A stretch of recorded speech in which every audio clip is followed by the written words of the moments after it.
Welcome to TMZ Live. Charles here. I'm Alex Michelson from Fox 11 Los Angeles, filling in for Harvey. Boy, you picked a slow news day to be here. There's absolutely nothing going on. Yeah. Wow. We have some big news on the whole Epstein. Well, it is about Epstein, but on the it's all connected. Musk, Trump, Epstein, all of it, including some information about what exactly Elon Musk knows about the relationship between Epstein and President Trump. If he actually knows anything, we're going to have some details on that. But we got to start with Joe Rogan finding out about this feud. As it was happening in real time yesterday, Joe was recording his podcast with the director of the FBI, who presumably knows a lot about the Epstein files. Kash Patel is there talking to Joe Rogan at the moment that this all jumped off when President Trump said that Elon was just upset because he cut the EV mandate. And then Elon started firing off all of his tweets, including the one about the Epstein files. So here is, as they're in the middle of doing the podcast, one of the producers explaining to them what's going on. Watch this reaction. Since we were talking about fake news, this is going to come up because it's been going on since we've been recording here. Elon and Trump seem to be in a little bit of a spat. Joe, you want to check the tweet that Elon just put out a little bit ago? Time to drop the really big bomb. Donald Trump is in the Epstein files. That's the real reason they have not been made public. Have a nice day. I'm not participating in any of that conversation What between is he? Elon Have and a Trump. nice day, DJD. Someone should take his phone away. They're going back and forth about different things. And Yeah. Listen, Well, he said he was disappointed in Elon. yeah, Yeah. they told him to leave. That's a crazy thing to say. How does he know? Does he know that Donald Trump is in the Epstein files? I mean, does he have access to the Epstein files? I don't know how he would, but I'm just staying out of the Trump-Elon thing. Boy, Patel wanted nothing to do with that conversation. He's like, I got to go back to D.C. I'm going to have to answer to the president. And he's got a relationship with Elon Musk, too. Right. All these guys did. I mean, they were all so into being part of Elon's crew, and then all of a sudden now they can't be. It's so funny because I think if anybody else had attacked the president besides Elon Musk, you would have seen everybody rushing to Donald Trump's defense. But it seemed very clear to me yesterday that people were prominent people on the right were trying to stay very much in the middle because nobody wants to cross Elon Musk, even if it means not supporting their boss, the president. Because part of Elon's rant was the fact that if the Republicans who support this spending bill, he's gonna support the campaigns of people running against them. So, and he's got the money, and they all know that because he was the biggest Republican donor last year, and they know that he can follow through on that threat. So, yeah, everyone's walking a fine line right now in D.C. After this thing just blew up, and this bit about Epstein is when everything just went, as we said yesterday, that was the nuclear option, right? And you saw Joe Rogan's reaction. But is it? Does Elon Musk actually have the goods? Because he didn't exactly explain how he's connected to Epstein. We know that Trump and Epstein were friends. We've all seen the NBC video from 1992. They were buddies. He was partying with him, all the rest of that. So that's not a real shock. But does Elon Musk have specific evidence of Donald Trump engaged in some way with somebody underage? And if so, why hasn't he put that out? Right. Yeah, we may have some insight here. So we have since spoken to a guy named David Shane, who was an advisor to Epstein, to Jeffrey Epstein, and was actually his defense attorney for a period of time before Epstein died in August of 2019. And Shane says that he specifically asked Jeffrey whether or not he had any sort of dirt on Donald Trump, because look, the guy's behind bars, Epstein is at that point. And if he had something on the president, that could have possibly been something that could have gotten him free. It would be a lot of, a massive piece of leverage.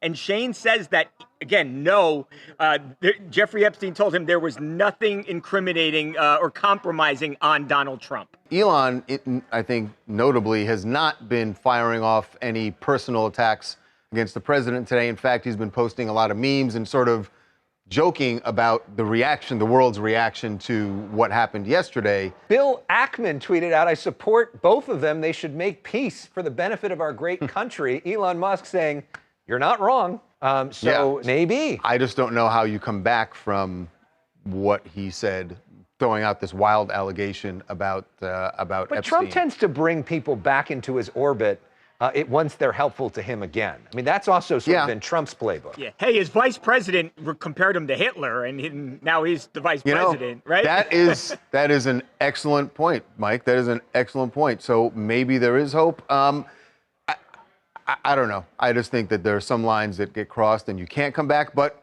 like you said, it has been his in his playbook to go back. There was one thing this morning at the White House that, again, I felt like the president sounded like a really upset ex. He was like, it's going to be a while before I talk to him.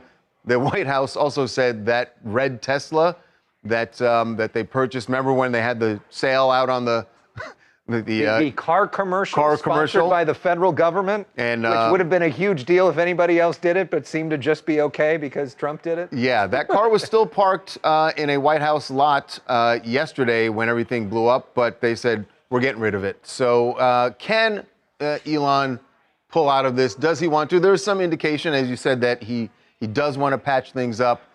So what was behind this blow up? What's going on in the mind of Elon Musk, someone who has researched him vastly for I don't know how long, but Fez Siddiqui has written this book, Hubris Maximus, The Shattering of Elon Musk. And it is eerie timing. The book just came out. Yeah, he's a reporter with the Washington Post. He is a reporter of the Washington Post, and he is joining us right now. Fez, welcome to TMZ Live. How you doing?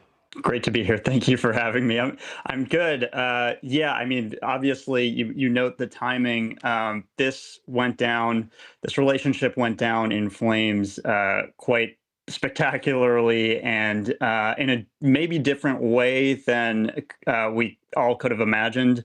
But I think everyone expected this was not expected to last. Yeah, I mean, Fez, a lot of people have said that even during the campaign, or like they're so buddy-buddy, but they're both alphas. At some point, this is going to go bad. And you write about that in your book. In fact, you said it was inevitable. But did you have any idea it would go down the way it did? I mean, I was just wondering what was going through Elon's mind yesterday. Is this his? Because for a moment I thought, all right, he's just trolling Trump. But then it just took a turn where it felt like he's angry. He's really angry and wants to hurt the president as much as he can. Is this a pattern with him, something he does?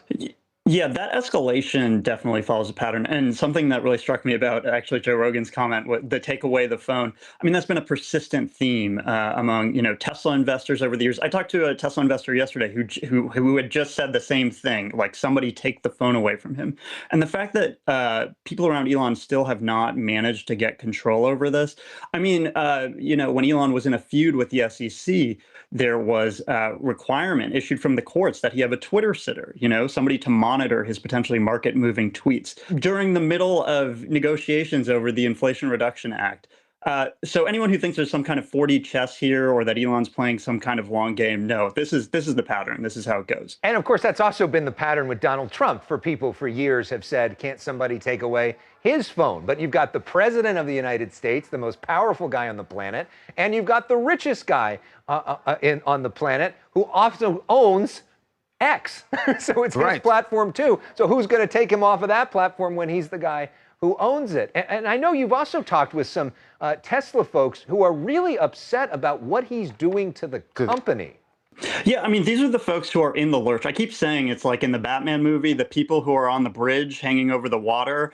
These are the Tesla folks who have just been in the lurch, like where he allied himself with Trump. It benefited the company. Then there was all the backlash against the company. Then he had to return to the company. And in returning to the company, he has engaged in a feud with the president that has caused the stock to lose 15% of its value.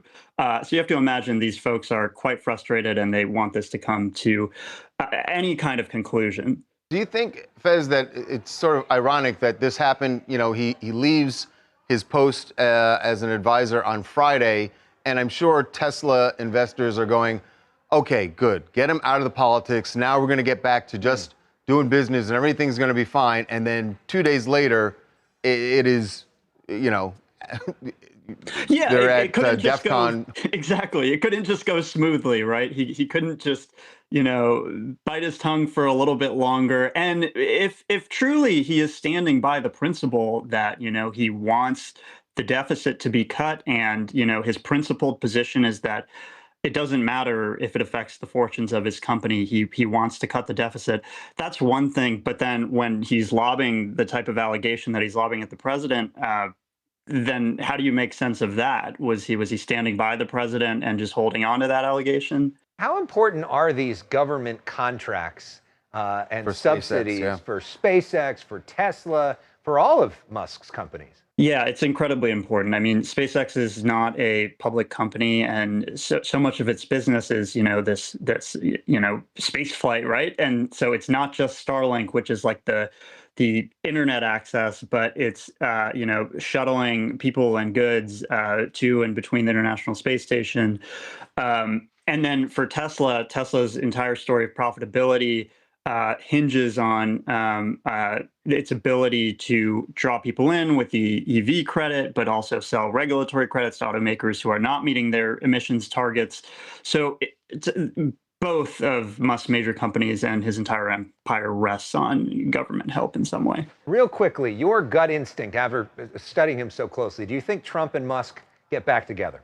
I see how they are people who can have short memories, and this is not my professional opinion. I'm somebody who I like rap music, and I think about the Drake and Kendrick thing, and I'm like, I'm always like, how do they get back from that accusation? So I don't know, but I know that these are two people who have the ability to have a short memory when it might serve them well. Way to bring that into TMZ Live, the right place to make that analogy. Well, look, the Drake and Kendrick thing metaphor is very akin. It's the same sort of accusation, right? So, A minor. Yeah, A minor. Fez, thanks so much for being with us. Again, title of the book, Hubris Maximus, The Shattering of Elon Musk. Boy, the serendipity for you, Fez, is pretty amazing. Thanks for being with us. Appreciate it. Thanks for having me. I think that everyone in D.C. thinks they're going to get back together. And that's the reason nobody is saying anything. It's like you have a friend when there's a breakup. Yeah, you don't want to talk bad about them, because then when they get back together, then they'll hold it against you. Same thing. Yeah. All right, we're going to take a break. When we come back, new testimony in the Diddy trial from Jane and what she has to say about freak-offs, slightly different from Cassie's testimony. Why Diddy was still engaging in freak-offs after the raids on his homes.